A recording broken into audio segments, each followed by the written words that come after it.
आज चाहे हम महाराज बिजली पासी की बात करें, चाहे वह महाराज लाखन पासी जी की बात करें, चाहे वह महाराज गंगा बख्श रावत जी की बात करें, या कुंवर रणवीर रावत की बात करें, या वीरांगना ओदा देवी जी की बात करें, इन महापुरुषों ने जो जीवन जिया वो अपने लिए नहीं जिया था, इस समाज के लिए जिया था, इस राष्ट्र के लिए जिया था। और समाज और राष्ट्र के प्रति जीने वाला जीवन ही वास्तव में सच्चा जीवन है।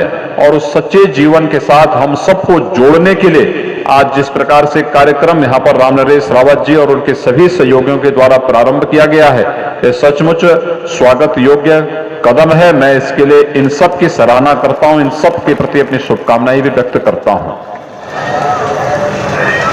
वैसे ही देश के दुश्मनों ने इस देश के उन वीर जातियों को,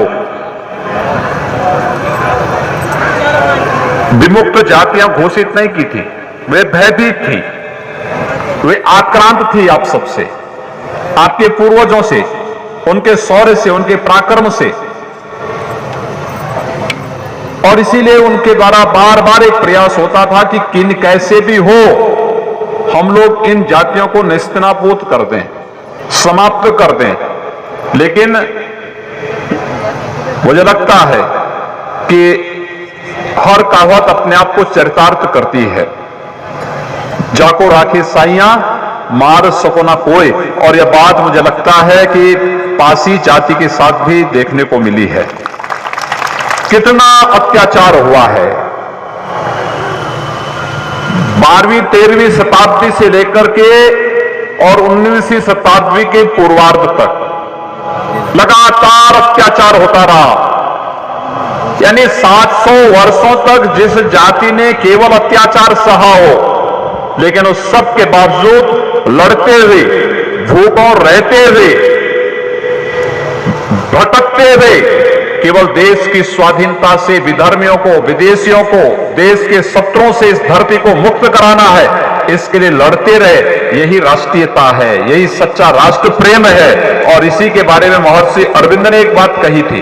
उन्होंने कहा था इस समय का सबसे बड़ा धर्म है राष्ट्र धर्म, और इस समय का जो सबसे बड़ा घात है राष्ट्रद्रोह। अगर कोई व्यक्ति राष्ट्रद्रोह करता है, अपने राष्ट्र और अपने समाज के साथ द्रोह करता है, तो उससे बड़ा पातक कुछ नहीं। और कोई अगर अपने राष्ट्र के लिए, अपनी राष्ट्रीय अस्मिता के लिए अपना सर्वस्व न्यौछावर करता है, तो इससे बड़ा कोई धर्म नहीं। और उस धर्म का निर्वहन 700 वर्षों तक किसी एक जाति ने निरंतर किया है, वह जाति है पासी जाति। और इसीलिए पासी जाति के में पैदा होने पर जो गौरव की अनुभूति आप सबको अपने पूर्वजों पर करनी चाहिए, वह इस प्रकार के समारोह के माध्यम से, इस प्रकार के समारोह के माध्यम से वह हम सबको देखने को मिलता है। मुझे बहुत अत्यंत आनंद की अनुभूति हुई जब राम नरेश जी मेरे पास इस बारे में आए थे कार्यक्रम के दृश्य। तो मैंने उनसे पूछा, मैंने कहा कि कोई किला आज भी मौजूद है?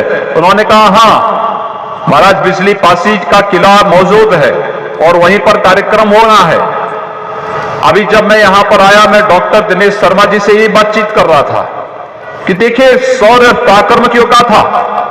इस किले को अंग्रेजों ने ध्वस्त किया होगा, विधर्मियों ने ध्वस्त किया होगा, लेकिन वह आज भी महाराज बिजली पासी की पताका को लेकर के भारत की सनातन परंपरा के गौरव की अनुभूति करा रहा है। ये किला, यह स्थान, हर व्यक्ति कोई जीवित होने के लिए नहीं आया है। जो इस धरती पर आया है उसको एक दिन मरना जरूर है, लेकिन अपने शौर्य और पराक्रम से एक नया इतिहास लिखने वाली कौम को आने वाला समय सदैव स्मरण करता है, सदैव उनको उनका जीवन स्मरणीय हो जाता है, आने वाले लोगों के लिए प्रेरणादायी बन जाता है।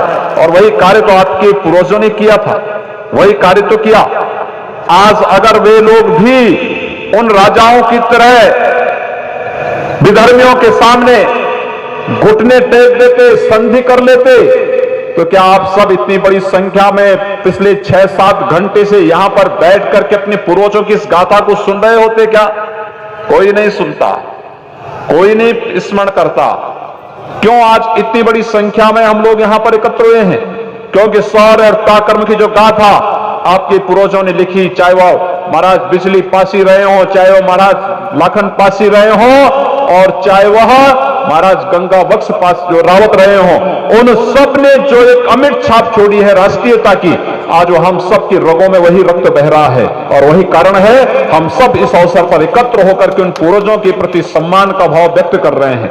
मैं इस अवसर पर यहाँ के माननीय सांसद और माननीय विधायक इन दोनों से कहूंगा कि राम नरेश जी के साथ बैठ करके एक अच्छी कार्य योजना बननी चाहिए। इस क्षेत्र के इस किले के जीर्णोद्धार के साथ साथ एक अच्छा कार्यक्रम यहां पर होना चाहिए, एक अच्छी स्थिति बननी चाहिए, इसका सौंदर्य होना चाहिए, हर वर्ष यहां मेला लगना चाहिए, इन पूर्वजों के स्मृति में अनेक कार्यक्रम होने चाहिए, कंपटीशन होने चाहिए, विभिन्न प्रकार के आयोजन यहां पर होने चाहिए। इस जीवन को, उनके उस स्मृतियों को जीवंत बनाए जाने की आवश्यकता है और बताए जाने की आवश्यकता है कि महाराज बिजली पासी रहे हो या महाराज लाखन पासी या फिर महाराज गंगा बख्श रावत, इन्होंने अपने लिए जीवन नहीं जिया था, इनका जीवन समाज के लिए समर्पित था, इस राष्ट्र के लिए समर्पित था और भारतीय राष्ट्रीयता को एक नया जीवन प्रदान करने के लिए समर्पित था। और उसी राष्ट्रीयता को मजबूती प्रदान करने के लिए इन्होंने जो जीवन जिया था, उसी की स्मृति में हम लोग इस कार्यक्रम को यहां पर आयोजित करते हैं। पूरे समाज को आमंत्रित किया जाना चाहिए। यहां पर पासी समाज तो बढ़ चढ़ करके भाग ले। मैं जब महाराज सहदेव के इतिहास को पढ़ता हूं, कैसे उन्होंने सालार मसूद गाजी को मार गिराया था, 3 लाख की सेना लेकर के सालार मसूद आया था गजनी से, लेकिन अपने आसपास के 32 राजाओं को जोड़ करके महाराज सहदेव ने जो एक पराक्रम और शौर्य का परिचय दिया था, भारत पर 200 वर्षों तक कोई विधर्मी, कोई विदेशी आक्रांता हमला करने का दुस्साहस नहीं कर पाया था। जो लोग आज हम सबको बांटना चाहते हैं जाति के आधार पर, वे लोग इस देश की राष्ट्रीयता को कमजोर करने की साजिश कर रहे हैं। याद करना, अगर भारत कमजोर होगा, हम में से कोई भी व्यक्ति मजबूत नहीं हो सकता है। हम सब की मजबूती का आधार भारत है और इसलिए भारत की मजबूती के लिए हम सबका पूर्ण समर्पण भाव होना चाहिए, जिससे हमारा देश मजबूत हो, आने वाली पीढ़ी को पुनः उस प्रकार के अत्याचार सहने के लिए मजबूर न होना पड़े जिस प्रकार का अत्याचार सहने के लिए जब मैं इतिहास पढ़ रहा था महाराज गंगा बख्श रावत जी का, कैसे विधर्मियों ने उन्हें घेर करके उन्हें और उनके पुत्र को यहां पर निर्ममता के साथ उन्हें मार डाला था। उनकी शहादत को जब मैं उनके इतिहास को पढ़ रहा था, कैसे धोखे से जब उनका मुकाबला अंग्रेज नहीं कर पाए तो उनको धोखे से बुला करके और फिर उनकी निर्मम हत्या की गई। इस इतिहास को पढ़ने की आवश्यकता है, याद करने की आवश्यकता है। जो लोग इस प्रकार का अत्याचार हमारी पूर्वजों पर कर सकते हैं, जब भी उनको अवसर मिलेगा वे फिर चूकेंगे नहीं, इसलिए वह अवसर ही उन्हें ना मिले। इसके लिए हमें भारत को इतना मजबूत और सशक्त बना देना है कि भारत के अंदर हम सब मिलकर के भारत को मजबूती प्रदान करने के साथ साथ आने वाली पीढ़ी के स्वाधीन बनाने के लिए, खुशहाल बनाने के लिए हम सबको कार्य करना चाहिए।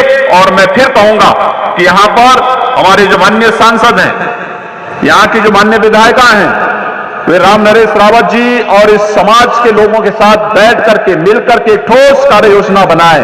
और यहीं पर ही नहीं, गोमती जी के तट पर भी वहां पर एक स्मारक बना हुआ है, उसमें क्या भव्यता आ सकती है, हमें इसके बारे में सोचना चाहिए। वो इतिहास स्मृतियों के साथ वहां पर सजोया जाना चाहिए, लिखा जाना चाहिए, लोग पढ़ें उस इतिहास को, जाने उस सही इतिहास को।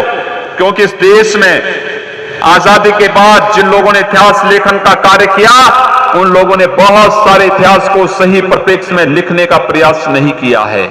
इसीलिए इतिहास के पन्नों में महाराज बिजली पासी, महाराज लाखन पासी, वीरांगना उदा देवी, महाराज गंगा बख्श रावत, इनके नाम आपको इतिहास में देखने सुनने को नहीं मिलेगा। और मुझे आप सबको बताते हुए प्रसन्नता है, 1 अप्रैल से हम नया पाठ्यक्रम ला रहे हैं। हमने महाराज बिजली पासी को भी, महाराज लाखन पासी को भी पढ़े तो कि हमारा इतिहास क्या रहा है, किन परंपराओं के साथ हम आगे बढ़े हैं, कैसे एक राज परंपरा के साथ जुड़ी हुई जाति। श्री राम नरेश रावत ने इस बात को कहा कि जब तक भारत में भारतीयों का शासन था, तब पासी शासक थे, लेकिन जैसे विधर्मी और विदेशियों का शासन आया, आपको विमुक्त और खाना बदोश जाति बना करके दर दर की ठोकरें खाने के लिए मजबूर कर दिया गया। ये क्यों हुआ, इस इतिहास को ढूंढने की आवश्यकता है, इसमें जाने की आवश्यकता है। और इसीलिए एक बार पुनः मैं आप सबका आह्वान करूंगा, जो लोग बांटने का कार्य कर रहे हैं, उन सबको एक और करके भारत की राष्ट्रीयता को मजबूती प्रदान करने के लिए, भारत को मजबूत करने के लिए हम सबको एक साथ मिलकर के प्राण के साथ आगे बढ़ना होगा। और उसी अभियान को आगे बढ़ाने के लिए आज जो आयोजन यहां पर श्री राम नरेश रावत जी ने किया है, मैं उन्हें हृदय से साधुवाद दूंगा, अपनी शुभकामनाएं दूंगा और विश्वास के साथ मैं उन्हें आश्वस्त करता हूं कि सरकार से इन महापुरुषों के सम्मान के लिए, इन स्मारकों के संरक्षण के लिए जिस भी प्रकार की अपेक्षा आपकी होगी, सरकार आपको भरपूर सहयोग करेगी। आप सबको इस अवसर पर मैं अपनी शुभकामनाएं देता हूं। धन्यवाद। जय हिंद।